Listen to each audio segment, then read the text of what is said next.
Hello, this is RICKY, the Android Guy. Hey guys, welcome to the second episode of Android Weekly and Android Q&A Live. Now, this is coming live to you guys. If you guys have questions, leave them in the comment section down below, and I will get to them as soon as I finish with the news. So we're doing it just like we did last time, which is I'm going to go through a couple of news articles during the week, what I thought about them, and what I think they're going to mean, as well as answering viewer questions that I've gotten and live questions that you ask. So, going to start it up, and the first topic of the day, Samsung's Q4 earnings have been reported, and I think this is really interesting. So, a lot of people are spinning this as bad, like, oh my God, Samsung, they dropped year over year, and it's such a bad thing and everything like that. I think that's really hilarious that people think it's a bad thing. In terms of this quarter they got 7.8 billion, when last year they got 8.2 billion, which First of all, one of the reasons why that is, for one, the won in Korea has gotten stronger, so that's one reason. But more so, this is more than anyone else by far. I mean, that kind of profit is so far beyond. The only one that will come close to it is Apple, and even I don't believe they'll beat it. We'll see. Supposedly, I mean, the rumor mill has been going on about Apple with them doing record-breaking iPhones and iPad sales. We'll see. We haven't heard anything from Apple since they've launched the phones, and that was it. We didn't hear anything after that. So let's see what happens. But I just don't. I mean, you think about, like, it's not like Motorla suddenly kicked up. It's not like HTC suddenly kicked up. It's not like LG suddenly kicked up. None of these companies are reporting like, oh my God, we increased so much. No, none of them did. So, and that's why I really see it as, like, yes, I mean, Samsung's greatest enemy is themselves, really, because they've gone through definitely a lot. Now, another thing I like to point out is that in the year, you divide it by 4. In the year, they spent almost $11 billion in research and development, which to me signifies more so like, look, they're going to be putting a lot more money into future technology than any other company. And I mean, to give an idea, I think Apple did about 2.8 billion, I believe it was, or something. It was around 3 billion into R&D. So that's a huge difference comparing this tech company to any other tech company. And again, this was in profit too, so that's another thing I want to point out. This was all in profit, so you have to keep that in mind. But yeah, so that was the first thing I wanted to go over. Just, I don't think that it's so bad that they slightly dropped and they're still more profitable than pretty much any electronic company out there. Maybe not year over year. Obviously, it didn't increase more. It did decline, but I just don't see it as such a bad thing. And also, this is going to cause them to cut back on advertising on mobile, which I would say is okay as long as they don't cut back too much. Advertising is one of the things definitely that got Samsung to this point, especially in the U.S. market. Overseas, they were becoming stronger as it was, but definitely in the U.S. that is a huge credit to why they became that successful. So you want to still see that going along that way. So that's another thing that came out of that. All right, Motorola is having an insane sale. So for those of you guys who didn't hear about it, the Motorola X in the U.S. Sorry guys for overseas. The Motorola X on the 27th, so that is Monday, between 3 and 4 p.m. Eastern, so it would be 12 and 1 p.m. Pacific, will be having a sale where you can get the Moto X for only $299, which is a really good deal. But I don't know, I'm really starting to feel like Motorola is trying to buy market share. I don't know if you guys feel that way too. I kind of feel like Motorola is really trying to buy market share at this point. Like it's all like, oh, let's just keep dropping price and all that. Which, I mean, hey, if it works, it works. I mean, you can't knock them. And I mean, they really have caused the rest of the industry to kind of take notice. I really find Motorola's strategy and T-Mobile's strategy to be similar in that sense. T-Mobile has just taken the U.S. by storm and made every other cell phone company look in on what they're doing. And now Motorola, I feel, is catching the attention of some of the other makers. I mean, you've seen what Google's done with the Nexus. They've brought tablet sales, tablet prices way down compared to what it was. I mean, if you think of before the Nexus and also before the Kindle, it definitely was different compared to what it is now. For those of you just joining us, leave your comment down below if you want me to answer any questions later on after I'm done with these articles. Also, another interesting thing by Motorola too, they did something that I felt that some companies have started doing, Samsung, HTC, and LG, which is making it easy to switch between your phones. But they did it for iOS, and that is, I mean, it's works for Android and iOS. But the fact is that it seems like you can sign into your iCloud and then switch over, which is a huge thing that it can do it. Now, I'm not really sure because I haven't used it myself, so I'm not really sure on what it can switch over. I'm not sure if it's just contacts or is it just everything. It seems like for Android, it's photos, videos, contacts. But yeah, so for iCloud, it's really just contacts and calendar events, which is a start. It's definitely a start. I'm curious to see if companies can get more from Apple. If by signing into your iCloud, the user can determine whether to move over, and of course how much Apple will go against that. All right, and then the last bit of news: patent issues and trademark issues in the U.S. and I mean overseas too. This is getting to a ridiculous state. So we now have the second trial about to begin between Samsung and Apple. For those of you who don't know, that first trial is still not finished. It's still not finished. They are getting the final. They've already reached the final verdict. It's just on the cash amount now that they're still going through and everything to be finished with that one. And then it's just going to go to appeals court. No, Samsung has not paid Apple anything. Not to mention that whole thing with the pennies was never true. They did not pay him $1 billion in pennies. It went down to like 500 million, and then it went back up to I think 650 million or 700 million. So because again, it's like you win and then you keep winning and then it goes around and all this kind of stuff. And then the patents are considered invalid, and then they're not considered invalid. It's just a mess. The patent system is a big mess. And it continues to be a mess because now the judge, who, I'm sorry, but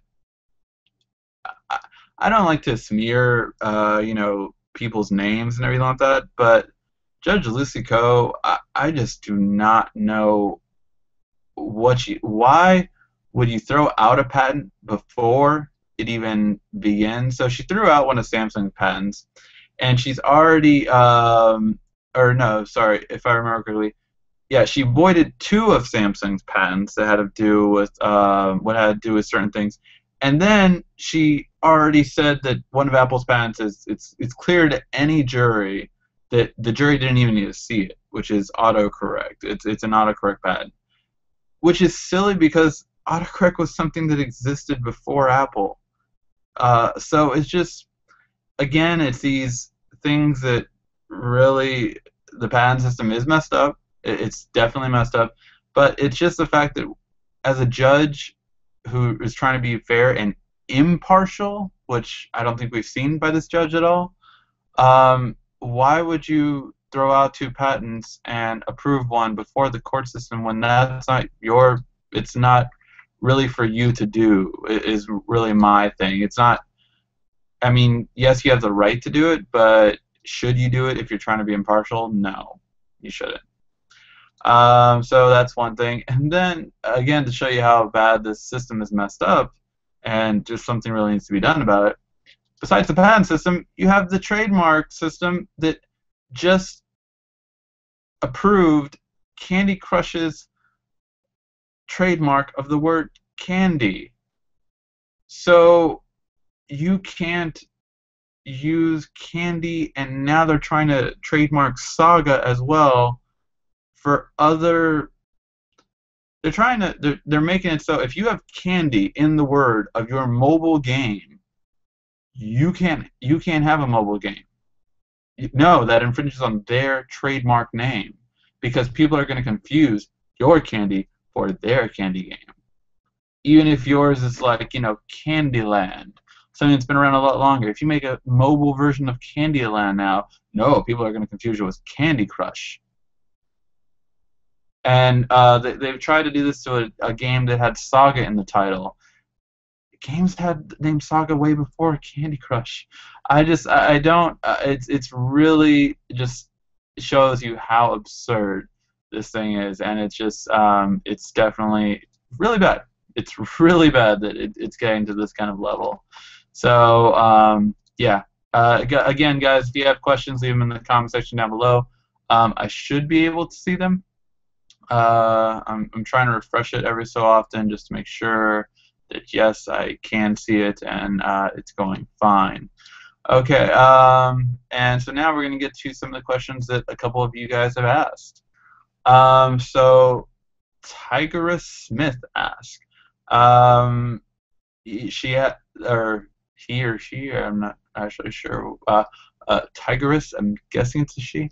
Has a Samsung Galaxy Tab 7.0 tablet with a broadband with a USB.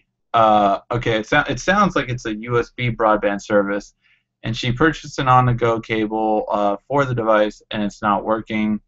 She's wondering, okay, so this can be a couple of things. I don't have this. One, I don't have this on-the-go cable that you purchased, which doesn't say from where. It should automatically work. You do not need a custom ROM or app in order for the OTG cable to work. But what the problem might be is that that flash, the USB Verizon USB part might not work directly plugged into a tablet. It might need some software to back it up. And since you don't have that software because it's not Windows or Mac, a computer, it might not be working. So that's definitely a possibility right now when I'm seeing it, the way I'm seeing it. The other thing is that possibly you should get the official Samsung one. I've said this to a couple people on getting an on-the-go cable. There's plenty online, and a lot of them work, but a lot of them don't. So that's the problem. I myself got two really cheap ones off Amazon. One was like a $3 one, and then the second one was like I think like a $8 one or $7 one. Neither of them worked. So I was like, you know what, screw it. I'm gonna pay 20 bucks, and I got the Samsung one a long time ago. I've used that for every device I've had. So that is every Samsung phone, every Asus tablet, everything that uses a micro USB that you've ever seen me have on this channel, I've used that adapter. So it's very obviously it worked out very well in the long run, but it was definitely more expensive than any on-the-go cable I'd seen at that point. If you guys know of an OTG cable, please leave the name of it in the comment section down below and where you can buy it to help this person out. Maybe you get a cheaper one than the one I purchased, but that's what worked for me. Again, I don't know if it will work because it's a Verizon broadband USB. I don't think it will, but it's something that you should go to a Verizon store and see if it will work, or better yet, call their technical support because I don't know if the person in the store might know. All right, this person is Paul without a Y. Has 3 questions for me. How do I upgrade my 2000 to the 2014 S Note app? I have the original 2000. Okay, so he has the Galaxy Tablet 10.1, the original one, not the 2014 edition, and he wants to know how to upgrade it to the new S Note. Well, unfortunately, as far as I know, you cannot do that right now. You cannot upgrade your S Note app to the current 2014 edition yet. I don't know if Samsung will do that, to be honest. I don't know if they will. I don't think they did it with the S Note 2 to the S Note 3. So I don't believe they will from the Note 2 and the Note 3. I don't believe they will, to be honest. I could be wrong. I hope I am. But the thing, I don't know if you can find that APK online, but I would try searching for S Note app. I would try searching for an S Note app to see. 2014 S Note APK file download. Try that. How do I get Flash on the device? There, you have to use. I've done a video on this. How to get Adobe Flash on the S4. I believe is the best one for a Blueprint. That's the newest one.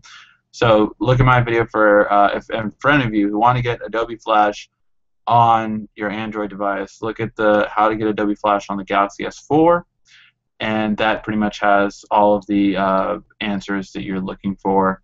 It'll have all of them right then and there, so it'll make it easier for you guys. All right, and then you bought an HDMI adapter. And you're trying to connect it to the JVC. Samsung has told you they only guarantee their TVs, and wireless Samsung shareware. Okay, so make sure. So this is what I think is because a lot of people have done this before. So I want to clarify this. With an MHL adapter or the adapter you're using to connect your Note tablet to your TV, I don't have the adapter actually here. I thought I did. You can't only use here actually. So you have an adapter that's similar to this style. If I can find it. Sorry, technical difficulties. And no, it's not in there. Okay, I might not have it, guys. Yeah, sorry. It looks like yes, I do. Oh. Okay, sorry for that. Live. So with any of these adapters, that you buy for MHL. This is an MHL 2.0. I know it says it somewhere. So this is an MHL adapter. Hopefully you can see it. MHL adapter. And for any of these kind of adapters, with the exception of this one actually, this is a 2.0. But all of the old Samsung adapters, when it was proprietary and it wasn't the USB, you had to plug this in. So plug this in into your tablet or phone and plug this into your HDMI. On this side, you still had to power it. You have to power it, or else it won't work. This adapter does not work without power. The only exception is the one I'm holding. This is a 2.0 one, and that's the difference between the 2.0 one. You do not need to charge it. Every other adapter you do, the 2.0 you didn't have to charge it, and that's why I got it, because I want that ability that if I'm not near a power cord, I can just use it this way. So that's why I got it. But yeah, so that's probably why, I'm guessing. So those are your three answers, and I hope you, yeah. Adobe, you said you feel like you're being kind of like left out for pasture, basically, in terms of Samsung and Adobe. Look, Adobe stopped supporting Flash a long time ago. It was actually us, the developers and people that really know what we're doing, kind of thing, that helped push it along, because Adobe didn't do it, and that's why it still works for every Android device out there. Oh, yeah. Again, watch that video if you need Adobe for your device. All right, let's see what other comments are. Richard Ong. I'm just going to go with that because I can't pronounce the dash last name. I need a simple way to transfer a batch of photos from some Samsung device that looks like a Verizon one, or no, maybe AT&T one, i577, to Picasa on PC or to any folder on my PC. So this is pretty easy. What you're going to do is you're going to activate USB debugging, and I have shown this before. Let me see if I can actually show this on camera. To connect a Samsung device to get your photos off of it to your computer, whether it be a PC or a Mac, you're simply going to go into Settings, and then you're going to go into Developer Options. So you're going to go to Developer Options, and when you go into Developer Options, you're going to hit USB debugging.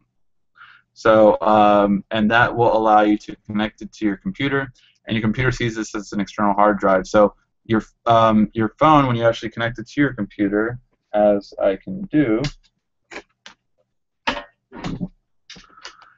when you connect it to your computer, your device goes off, and you're going to see that button right up there, connect, tell it to what to do, and you're going to choose a media device. And once you choose the media device, that means you can transfer over everything. It's an external drive, so you can transfer it over as you see fit.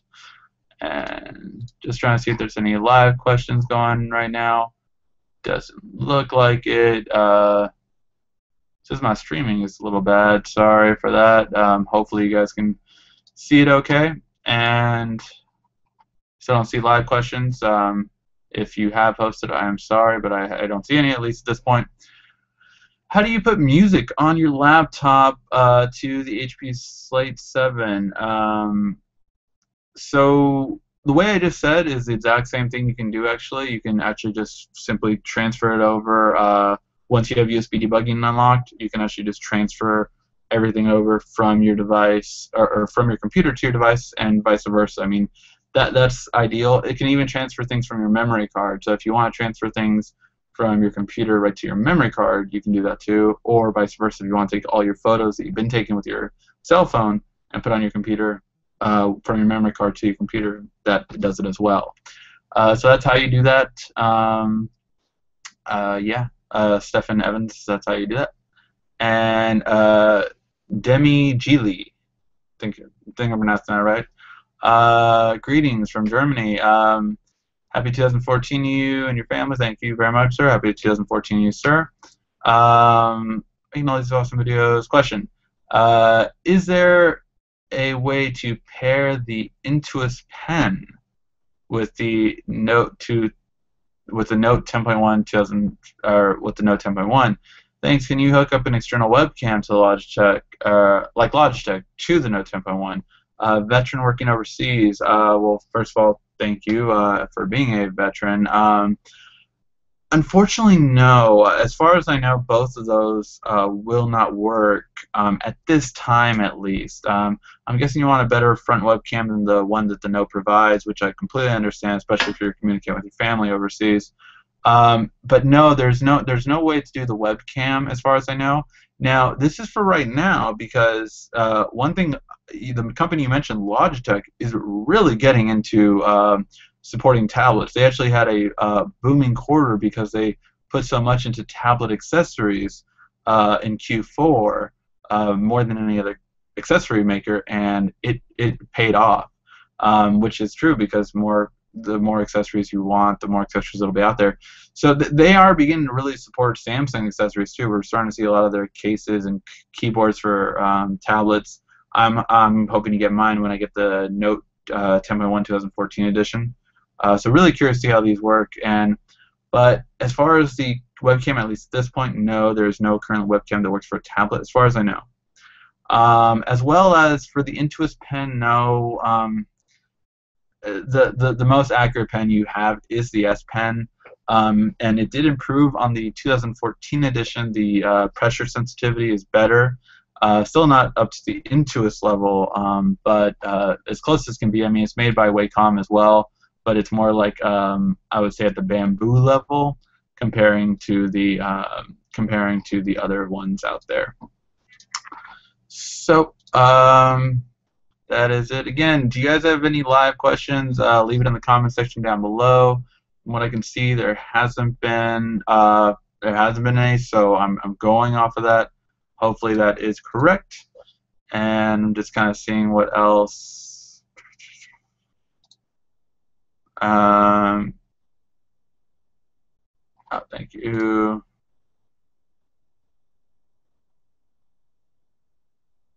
How can I delete pics and music from my device? You go to the My File, or it's off of a Samsung device. If you guys can, make sure when you ask me, I'm not sure off the top of my head which is SM T310. So leave what the the model is called, like if it's called the Note 3 or the TM. If I'm not mistaken, that's a tablet series, but I don't know which one it is off the top of my head. So if you want to delete those files, so whether it be photos or music, you just go into the My Files app that all Samsung devices pretty much have, and then you go to where they are, and then delete it. It's that easy. If it's an online file, you will most likely need a computer to delete it. For the Google Music, you can delete it on a browser, but the browser looks really choppy on a tablet, so you'd want to delete it on the cloud service. And as well as for the Pixon Picasa, I can't tell you how many times people have gone to me with their gallery and be like, my photo's not deleting and it has a little pinwheel on it and it's not deleting. Well, it's not on your device. That's why you can't delete it from your device. It's only online. So that's where you can delete it from. So yeah, and I will go through 3 more questions and then we'll call it a wrap unless anyone has any comments that they want to leave.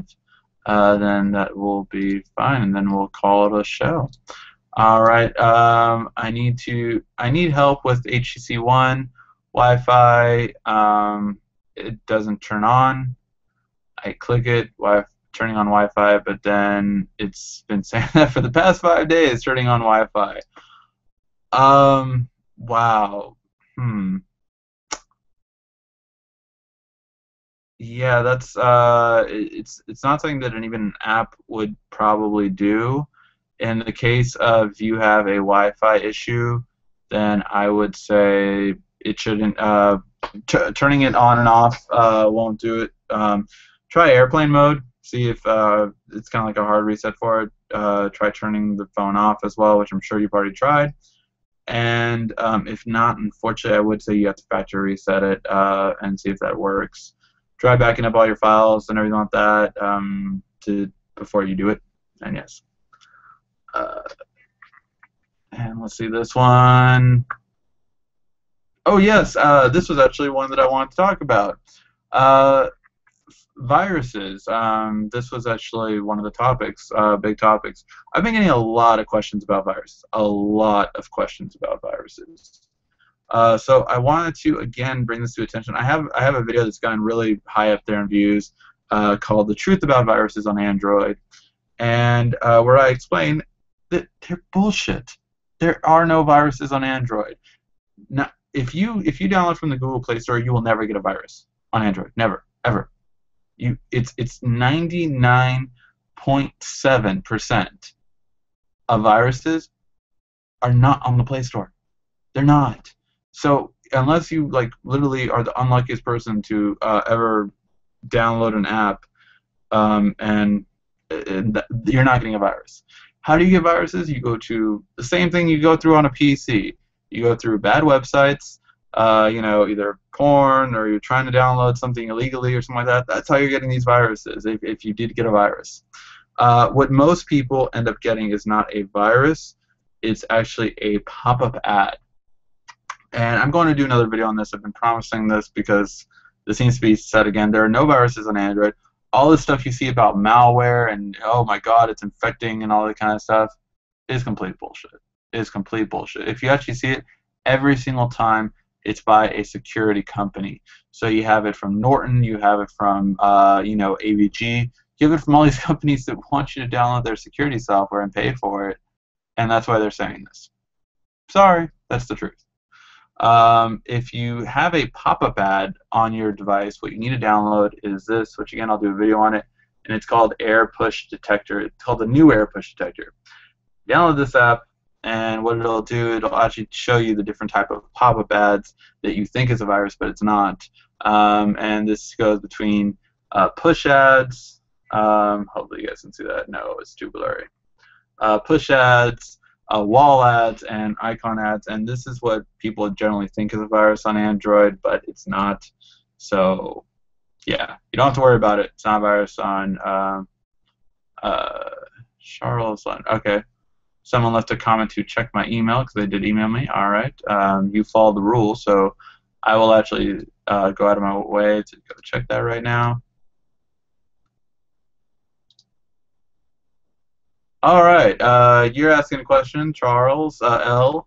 How do I pass the phrase error problem with phrase praising the package? Reasoning is I was trying to install an APK using the APK using the app APK manager, and many others still encountering the same issue. Okay, it looks like so you're using a third-party app to install an APK. Are the APKs not working normally? If you can, leave a comment down below. I did see that comment, so it looks like I can see your comments. No, no. Okay, you might have lost you. But so if you're leaving if you're getting that error message, it might be the APK is bad itself. What I would try to do is try to clear, go to the APK manager, and in your app, so go to settings, go to application manager, go to the APK manager app, and then delete, or sorry, not delete, but clear, force stop it, clear data, and clear cache, and see if that kind of resets the app back to factory how it came originally, and if that's working now. That would be what I would do. It's kind of hard without seeing it, of course, but I haven't used this APK using the app APK manager and many others. I'm guessing you've been using apps to install APKs, but really the APK should just be able to be installed by itself. You don't. Android itself should be able to read it. If it's not reading it, then it's probably not. The APK isn't done correctly. But yes, make sure you're allowed to install it too, which is under settings, and make sure your unknown sources is also checked off. So that's the other thing as well. All right, and yeah, guys, that's all the time I have for today. Hopefully it helped out, and you guys like this live viewing. Oh, recently the APKs from YouTube tutorials do work. Oh, okay. So recently they've worked. Then, yeah, that's what I would say. Usually they should be fine. Again, we're live, so just kind of answering his question. Yeah, usually that should be what's how it works, is to just do it that way, and it should be fine. Alright, guys, I'm going to leave you guys for today, and we will be back next week on Sunday at 8 p.m. Pacific time. If you guys have any questions, leave them on the email right down here, asktheandroidguy@gmail.com, and I will try my best to answer as many questions as I can next week. As you see, I got a pretty good amount in this week, and if you guys have any questions, feel free to ask. This has been RICKY, the Android Guy.